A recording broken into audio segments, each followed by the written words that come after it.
여러분, 세상을 살면서 가장 조심해야 되는 가장 위험한 게 뭔지 아십니까? 우리가 살면서 뭐를 조심해야 될까요? 저기 써 있잖아요. 뭘 조심하라고요? 말 조심해야 돼요. 말은 가장 쉽게 할 수 있는 거지만 가장 위험한 도구가 되기도 합니다. 그래서 잠언서 18장 21절에 성경은 이렇게 말하고 있어요. 우리 함께 읽겠습니다. 죽고 사는 것이 혀의 힘에 달렸나니 혀를 쓰기 좋아하는 자는 혀의 열매를 먹으리라. 네. 여러분, 죽고 사는 것은 무엇 때문에? 혀의 힘에 달려 있다는 거예요. 우리가 누군가에게 험담하고 거짓말하고 모함하고 상처를 준 것은 결국 몇 배가 돼서 나에게 돌아올 수 있다는 거예요.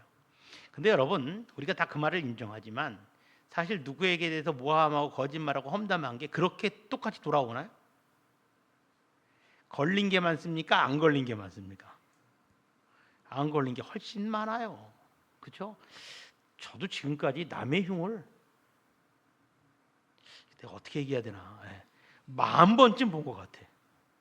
근데 흉 본 거 걸려갖고 나한테 찾아와서 따진 사람은 한 명도 없었어요. 내가 뭐냐면 안 일러바칠 사람들 앞에서만 흉을 봐서 그런 것 같아요. 그런데 그렇게 하지 않더라도 그 말은 누가 들으시죠? 하나님이 들으신다는 거예요.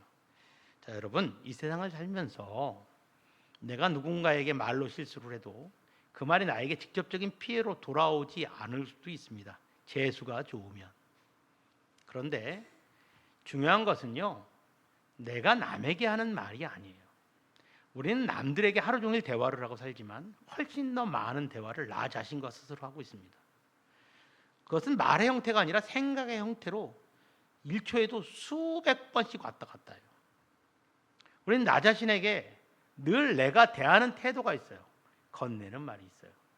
설교 제목을 다시 한번 읽어볼까요? 함께 읽겠습니다. 그 말 조심하세요. 저는 오늘 여러분들에게 남에게 하는 말 하지 말라고 여러분에게 더 이상 말씀드리지 않겠어요. 오늘 설교의 주제는 내가 나에게 하는 말이 어떤가, 어떤 습관을 갖고 있는가, 그 말이 어떤 내용인가, 어떤 말은 하지 말고 조심해야 되는가를, 성도인 우리가 어떤 말은 하지 말고 조심해야 되는가를 여러분에게 알려드리고 함께 은혜를 나눌까 합니다.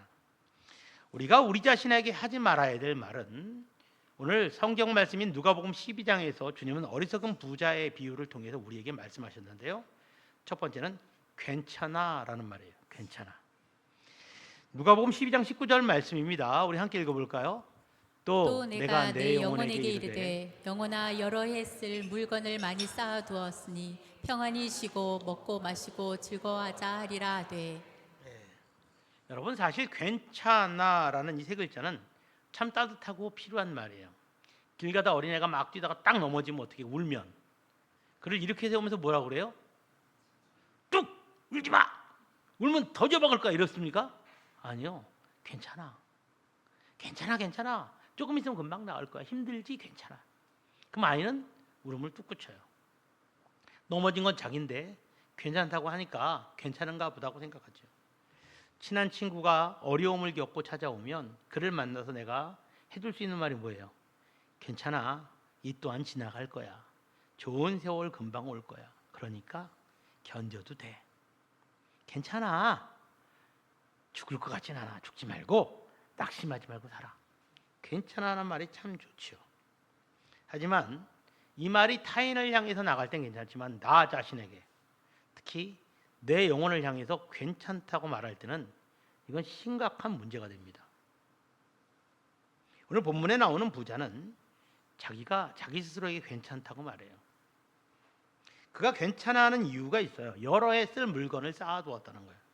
주식이 빵빵 오르고 삼전 닉스의 주식을 샀고 2차 전지 주식이 있으니까, 미국 회사에 잘 나가는 아마존 주식이 있고 엔비디아 주식이 있으니까 괜찮아.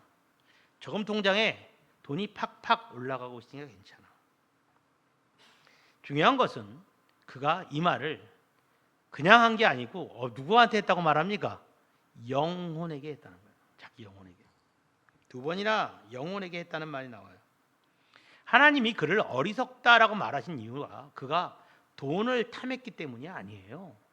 하나님은 건전하게 돈 버는 거, 열심히 돈 버는 거 인정하시고 장려하시는 분입니다. 성도들은 열심히 일해야 돼요. 그래서 하나님께 영광을 돌려야 되죠. 그가 부자라서 창고를 크게 지어서 그를 어리석다고 한 것이 아니지요. 그의 육적인 풍요와 넉넉함이 영적인 안정을 가져올 거라고 그는 그렇게 고백했기 때문에 주님은 그래서 그를 어리석다라고 말하는 거예요. 여러분, 영적인 은혜의 결과로 이 땅에 풍요가 올 수 있지만 풍요로움을 보면서 무조건 영적으로 내가 온전히 섰기 때문에 영적으로 더 안전하다고 말할 수 있습니까? 그거는 등치가 되지 않아요. 그거는 잘못된 거죠. 내 영이 하나님 앞에 온전히 섰을 때는 풍요로울 수도 있고 고난이 계속될 수도 있어요. 하지만 내가 무슨 이유에서든지 돈을 벌었어요. 그러면 무조건 하나님께서 나에게 복 주신 것이다. 이렇게 생각하는 건 아주 위험한 일이지요. 그런데 그는 그랬어요. 왜 그랬을까요? 그래도 되는 줄 알았어요. 그래도 돼. 그래도 괜찮아. 큰 문제 있겠어? 별 문제 있겠어? 다시 재론하기도 참 그렇지만 지난주부터 이번 주까지 우리 가슴을 아프게 하고 있는 나랑 홍계성 원사님 가슴을 아프게 하는 종씨 우리 홍명보 감독님. 홍 감독이 대표로 욕을 먹고 있어요. 살해 협박까지 받고 있어요. 그러다가 홍 씨인 나도 불안해져요. 나한테 그러는 사람은 없겠죠. 근데 여러분, 이번 사태가 홍명보 감독 한 사람의 사태는 아니에요. 잘못은 아니에요. 모든 사람이 다 그건 알고 있어요. 누구의 잘못입니까? 오랫동안 썩을 대로 썩 골물 대로 골마온 축구협회의 문제예요. 축구협회의 문제는요, 그의 썩은 인맥관계는, 잘못된 관계는 몇십 년 전부터 계속 끊임없이 제기가 되었던 문제예요. 근데 그럴 때마다 대강대강은 넘어갔어요. 유야무야 넘어갔습니다. 왜요? 문제가 터질만 하면 월드컵이 열리고 그러면 한국에 나가 있는 국가대표들이 정말 열심히 죽을 똥살똥 뛰어서 본선 올라갔거든요. 그럼 사람들이 축구협회가 뭐 하는 일 있나 보다. 그러니까 본선 올라갔나 보죠. 그리고 또 없어져요. 그러다 또 무슨 문제가 터지면 시끄러웠다가 또 잠잠해지고 시끄러웠다 잠잠해지고 그러기를 여러 번 했어요. 그러니까 이번 월드컵을 앞두고도 감독 선임을 앞두고도 뭐라고 말합니까? 그래도 괜찮아. 이러다 말겠지. 지금까지 괜찮았잖아. 그렇게 말하고 있습니다. 지금 한 달째 시끄러운 선거관리위원회 사태도 똑같아요. 축구와 선거관리위원회는 전혀 다른 거지만 둘의 원인은 같습니다. 문제가 있는 줄 알아요. 고쳐야 될 길도 알아요. 그런데 괜찮아. 지금까지 별일 없었잖아. 그러다 어떻게 됩니까? 뻥 하고 터지는 거예요. 그러다가 큰 문제가 생기게 되는 것입니다. 이제 아마 두 조직은 참 시끄러운 결과와 시끄러운 과정을 거치게 될 거예요. 어떻게 진행될지 알지 못하지만 지금까지 경험해보지 못한 그런 아픔들을 두 단체 관계자들은 분명히 겪게 될 것입니다. 여러분, 세상에 괜찮아도 이렇게 문제가 있습니다. 그런데 내 영혼의 괜찮아는 문제가 없을까요? 우리 영혼의 주인이 누구십니까? 내 영혼의 주인이 나입니까? 하나님입니까? 자, 이쪽은 대답하신 이쪽은 잘 모르신 것 같아요. 내 영혼의 주인이 나예요? 하나님이에요? 하나님, 기분 나쁘세요? 아니죠. 하나님 맞아요. 근데 하나님이 괜찮다고 안 하시는데 내가 무슨 자격으로 내 영혼한테 괜찮다 그래요? 내 게 아니고 하나님의 거예요. 생명도 내 게 아니고 하나님 거예요. 그러니까 자살하면 안 돼요. 하나님이 결정하실 일이에요. 그런데 내가 무슨 자격으로 내가 돈 좀 있다고 내가 일 좀 잘 된다고 내가 좀 인기가 올라간다고 내 영혼아 기뻐해라. 즐거워해라. 내가 이렇게 잘 되니까 하나님이 영광 받으시겠지. 내 마음대로 그렇게 판단할 수 있는 걸까요? 성도 여러분, 내 영혼은 내 것이 아닙니다. 내 영혼은 내가 판단할 수가 없는 거예요. 그런데 여러분은 어떻게 하고 계십니까? 여러분의 영혼은 괜찮다고 혹시 하고 계시지 않습니까? 내가 예배 잘 드리고 있고 봉사도 하고 있고 지금까지 신앙생활 잘하고 있으니까 그래도 괜찮아. 아픈 데는 있어도 그래도 쓸만하고 사업이 어려워도 나름대로 굴러는 가고 어디 가서 인사할 정도 밥 살 정도는 되고 자녀들이 판검사, 의사 잘 나가진 않아도 그래도 자기 할 도리 잘하고 살고 있으니 그래도 괜찮아. 괜찮은 걸까요? 그런 걸 보면서 우리가 내 영혼이 괜찮다고 얘기할 수 있을까요? 그것은요, 선물이긴 하지만 증거는 될 수 없습니다. 마태복음 6장 33절, 하나님은 괜찮아 대신에 이렇게 말하라고 말씀하십니다. 우리 읽겠습니다. 그런즉 너희는 먼저 그의 나라와 그의 의를 구하라. 그리하면 이 모든 것을 너희에게 더하시리라. 아멘. 뭐예요? 부자의 고백과 어떤 점이 다릅니까? 먼저 그의 나라와 그 의를 구하라는 거예요. 괜찮아를 선언하는 게 아니라 먼저 하나님 앞에서 자신을 돌아보고 내려놓고 나를 비춰보라는 거예요. 그것이 지혜로운 성도, 어리석은 성도가 아닌 지혜로운 성도가 하는 방법이에요. 하나님이 우리에게 말씀하시는 것은 그의 돈의 문제가 아니에요. 우선순위예요. 우선순위. 너의 삶의 우선순위가 무엇이냐? 육적인 괜찮음을 구하기 전에 먼저 하나님을 구하고 먼저 영원히 부유한 사람이 되기 위해 노력해라. 그러면 내가 이전에 네가 알지 못했던 것 같이 더 많이 채워 주리라. 그것이 하나님의 축복의 방법인 줄로 믿습니다. 사랑하는 새롬교회 성도 여러분, 이제 세상에서 괜찮아, 잘했다 이런 말을 세상 사람들로부터 듣고 싶어서 내가 내 입으로 나 괜찮은 사람이야, 나 이만하면 좋은 사람이야, 나 이만하면 괜찮아 이렇게 말할 필요가 없어요. 하나님 앞에 가서 하나님 나 괜찮아요 라고 말할 필요도 없어요. 아무리 괜찮은 사람도 하나님 앞에 가면 하나님 저는 부족합니다. 저를 오늘도 은혜로 채워주시고 주님께서 인도하여 주옵소서. 건강한 사람이든 건강하지 않은 사람이든 재산이 몇 천억이 있는 부자든 다리 밑에 사는 가난한 노숙자든 누구든 우리는 먼저 하나님 앞에 나와서 내 자신을 드리고 하나님 앞에 은혜를 구하는 자가 되어야 될 줄로 믿습니다. 그런 저와 여러분 되시기를 주의 이름으로 축원합니다. 자, 우리가 첫 번째 하지 말아야 될 말은 뭐였죠? 괜찮아. 내 영혼에게 괜찮아라고 하는 말을 내 자신에게 하면 안 돼요. 두 번째는요, 나중에라는 말입니다. 나중에라는 말 내 자신에겐 조심해야 돼요. 누가복음 12장 20절 말씀입니다. 우리 함께 읽겠습니다. 시작. 하나님은 이르시되 어리석은 자여 오늘 밤에 내 영혼을 도로 찾으리니 그러면 내 준비한 것이 누구의 것이 되겠느냐 하셨으니. 인생을 살다 보면 괜찮아처럼 나중에도 꽤 쓸만한 말입니다. 화가 막 갑자기 나요. 감정적으로 막 올라와요. 그럴 때 어떡합니까? 한 템포 쉬고 나중에 안정돼서 이야기하는 것이 지혜로운 거예요. 중요한 대소사를 결정할 때 그 자리에서 바로 대답하는 것이 아니라 한 번, 두 번 미루고 나중에 하느냐 한이 있더라도 여러 번 생각하고 숙고하고 심사숙고해서 결정하는 것이 지혜로운 사람입니다. 그렇게 세상의 나중에는 상황과 때에 따라서 좋을 때도 있고 나쁠 때도 있지요. 그런데 하나님이 말씀하실 때 하나님 앞에서 나중에는 참으로 위험합니다. 부자는 세상의 일들을 미루지 않고 열심히 했어요. 미리 준비했고 어제 준비하고 오늘 실행했어요. 그래서 그는 남들보다 더 많은 소득을 올릴 수 있었습니다. 하나님은 그 점을 뭐라고 하지 않으셨어요. 칼빈은 장로교의 선구자 칼빈은 열심히 일하는 것이 그리스도인들의 소명이라고 그랬어요. 자본주의가 거기서부터 나왔어요. 자본론이. 하나님께서 우리에게 기회를 주셨을 때 우리는 그 기회를 열심히 살리는 것이 하나님이 우리에게 주신 소명을 이루는 것이다라고 얘기했어요. 그래서 여러분 우리는 우리에게 맡겨진 자리에서 최선을 다해서 일해야 되고 인정받아야 되고 그 자리에서 하나님께 그 일을 통해서 영광을 돌릴 수 있는 것이 우리가 해야 될 일입니다.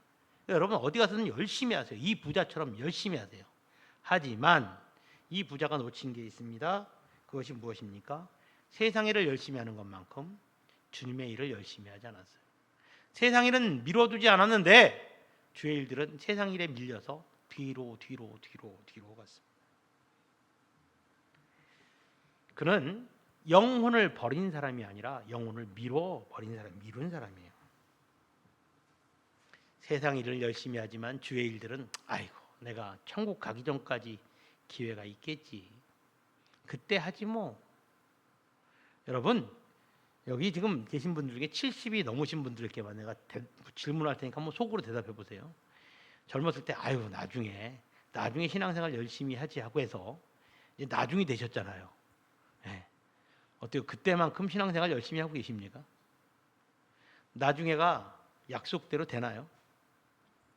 사람의 약속은 사람이 못 지켜요. 하나님만 지킬 수 있는 거예요. 미뤄두면요 못하는 거예요. 지나가는 거예요. 시간의 주인이 누구십니까? 하나님이에요. 하나님이 가장 좋은 때, 가장 좋은 타이밍에 우리에게 말씀하시고 부르시는데 내가 누구라고 그 하나님의 부르심에 주님 잠깐만요. 내일 할게요. 아니 믿어보시라니까요. 내일 내가 틀림없이 할 테니까요. 1년 후에 내가 틀림없이 할게요. 제가요 학생의 전도를 하면서 목사님, 전도사님 대학 붙으면 교회 잘 열심히 나오겠습니다 하는 애치고 대학 붙어서 열심히 나오는 사람 한 명도 못 봤어요. 안 돼요 그거. 하나님을 믿는데 조건을 거는데 주님의 시간 안에 내 시간표를 끼워 넣는데 그것이 어떻게 현실이 될 수 있겠습니까? 있을 수 없지요.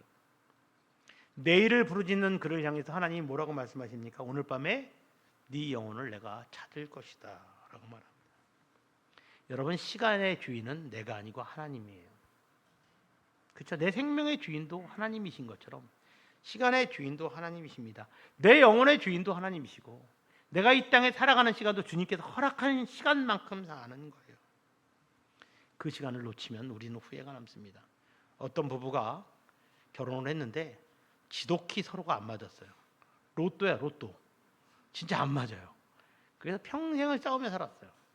이혼을 하고 싶은데 이혼을 못해요. 왜냐하면 자녀들이 시집장가를 안 갔거든요.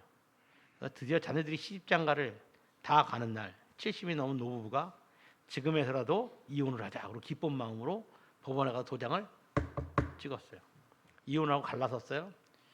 나오는데 남편이 이혼 기념으로 통닭이나 한 마리 먹자 이렇게 얘기한 거예요. 통닭 먹으러 통닭집에 들어갔어요. 통닭이 나왔어요. 남편이 이제는 부부가 아니고 남이니까 아이고 어이구 할머니 제가 이게 만나서 반가운데 제가 드릴게요. 그리고 날개 뚝뚝 찢어갖고 드세요. 좋아하는 거잖아고 드리는 거예요. 그러니까 그걸 받은 앞에 있는 할머니 전 부인이 불같이 화를 내는 거예요. 이런 영감탱아 이놈의 영감탱이야. 평생 닭다리는 지가 먹고 날개만 주더니 나도 닭다리 먹을 줄 알거든. 근데 왜 나한테 이 날개를 주냐는 거예요. 당신이 이거 좋아하는 거였잖아. 좋아하긴 뭘 좋아해. 당신이 냉큼 닭다리 뜯어 먹으니까 먹을 게 없어서 지금까지 40년을 내가 그걸 먹고 살았지. 에라이 영감탱이야. 혼자 잘 먹고 잘 살아라. 그리고 문 꽝 닫고 나가는 거예요. 영감님은 선심 쓰다가 어떻게 됐어요? 된통 당했어요. 자, 그리고 나서 집에 가서 할머니가 누워 있는데 밤에 잠을 자려고 그러는데 은근히 그 생각이 나면서 후회가 밀려오는 거예요. 미운 정도 정인데 그래도 몰라서 그런 건데 내가 너무 심하지 않았나 생각이 들어서 내일 날이 밝으면 전화해서 위로나 해줘야 되겠다. 그런데 여러분 그런 경우에 날 밝으면 전화하게 됩니까? 안 하게 됩니까? 어떻게 하세요? 네. 안 하게 되죠. 전화를 못했어요. 그 다음날 차일피일 미루다가 하루가 3일이 되고 3일이 일주일이 되고 일주일이 열흘이 됐어요. 열흘이 지나서 도저히 안 될 것 같아서 전화를 했어요. 안 받아. 야, 내 전화번호 지워버렸나 보다. 안 받아. 아침부터 그래서 계속 오기로 전화를 했어요. 저녁이 되니까 누군가 전화를 받는 거예요. 목소리가 들려요? 남자 목소리예요. 젊은 남자. 이거 송영감님 핸드폰 아니에요? 아, 이분이 송영감님이세요? 3일 전에 돌아가셔서 냄새가 나서 이웃들이 신고를 해서 와봤다는 거예요. 고독사. 말만 들었던 고독사를 한 거예요. 여러분 이거 실화예요. 제가 신문 스크랩을 보고 여러분에게 말씀드립니다. 고독사를 했어요. 그 다음 장면은 신문 기사에 나와 있지 않지만 저는 상상할 수 있어요. 할머니가 엄청 울었을 거예요. 살면서 평생 그 할아버지를 위해서 울어보지 않았지만 싸우고 서로 비난하고 욕을 했을지언정 지금 이 상태에서 울지는 않았을 텐데 왜 울고 있습니까? 기회를 놓쳤기 때문이에요. 할머니가 바라던 나중은 영원히 오지 않았습니다. 성도 여러분, 세상의 나중에도 이렇게 우리에게 후회를 남깁니다. 그런데 우리가 하나님 앞에서 나중에로 미루는 것이 혹시 있지 않습니까? 기도하는 일을 미루고 계십니까? 회개하는 일을 미루고 계십니까? 아니면 하나님이 용서하라고 하시는 사람을 용서하지 않고 나중으로 미루고 있습니까? 하나님은 우리에게 나중을 약속하지 않으세요. 항상 무엇인가 말씀하실 때는 지금 당장 하라고 말씀하십니다. 왜냐하면 우리는 그만큼 연약한 존재이기 때문에 그래요. 야고보서 4장 14절 말씀입니다. 함께 읽겠습니다. 내일 일을 너희가 알지 못하는도다. 너희 생명이 무엇이냐? 너희는 잠깐 보이다가 없어지는 안개니라. 아멘. 성도님들 중에 목사님이 급한 일만 끝나면 열심히 나갈게요. 급한 일만 끝나면 어떻게 될지 어떻게 알아요? 문 밖에만 나가면 차들이 엄청 쌩쌩 달려요. 자고 일어나면 암세포가 수백 개가 생겼다가 사라지기도 한다 그래요. 그중에 한두 개만 잘못돼도 잘하지요. 우리에게 시간이 얼마나 남아있는지 우리가 어떻게 합니까? 나중에라는 기회가 있을 것 같습니까? 우리는 잠깐 보이다가 사라지는 뭐와 같다? 안개와 같다. 우리 시간들은 쏜살같이 지나갑니다. 여러분, 여러분의 시간이 얼마나 남아있는 것 같아요? 여러분 타이머는 언제 끝날 것 같습니까? 그래서 우리는 주의 말씀을 들어야 돼. 고린도후서 6장 2절 말씀 우리 함께 읽겠습니다. 보라, 지금은 은혜 받을 만한 때요. 보라, 지금은 구원의 날이로다. 하나님은 지금 얘기하십니다. 금 중에 가장 좋은 금이 소금도 황금도 백금도 아닌 뭐라고요? 바로 지금이라고 그러잖아요. 지금이 제일 중요해요. 여러분 오늘 말씀을 통해서 여러분 마음속에 어떤 생각이 들었을까요? 그래, 내가 괜찮아라고 얘기하지 말고 먼저 주님을 찾는 사람이 되자. 그리고 지금 내가 뭔가 결정하자. 근데 여러분 그 생각만 갖고 계시면 없어져요. 새겨야 돼요. 우리 말씀 읽기가 하라시죠. 하라시는 새긴다는 뜻이에요. 조각칼로 예수님이 손바닥에 우리의 이름을 새긴 것처럼 우리 마음의 비서관에 우리가 오늘의 결단을 새겨야 돼요. 주님, 나는 이제 무조건 주님을 우선순위로 삼겠습니다. 그리고 나는 즉시 순종하는 사람이 되겠습니다. 하나님의 카운트다운은 우리의 게으름을 결코 기다려주지 않으십니다. 오늘 설교 제목을 같이 한번 읽어볼까요? 함께 읽겠습니다. 그 말 조심하세요. 저는 타인을 향한 말조심을 말씀드리지 않았어요. 내가 내 자신에게 습관적으로 하는 말 두 마디를 여러분에게 말씀드렸습니다. 어리석은 부자가 아니라 지혜로운 부자가 되길 위해서 우리에게 이 두 말은 꼭 필요합니다. 내 영혼을 향해서 괜찮아가 아니라 뭐를 해야 돼요?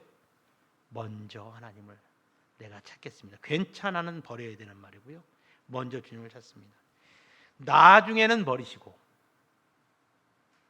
지금 순종하겠습니다. 우리는요, 괜찮아, 또 나중에 하지라고 말하지만 주님은 괜찮지 않다, 오늘 해라 이렇게 말씀하십니다. 사랑하는 새로운교회 성도 여러분, 괜찮아 대신에 하나님 앞에 엎드리시고 나중에 대신에 지금 순종하시는 여러분들이 되시길 바랍니다. 그래서 사람이 아니라 내 자신이 아니라 셀프가 아니라 하나님께서 괜찮다, 잘했다, 착하고 충성된 종아, 참 잘했다 이렇게 칭찬을 받는 저와 여러분 되시기를, 말에 승리하시는, 말로 승리하시는 저와 여러분 되시기를 주의 이름으로 축원합니다.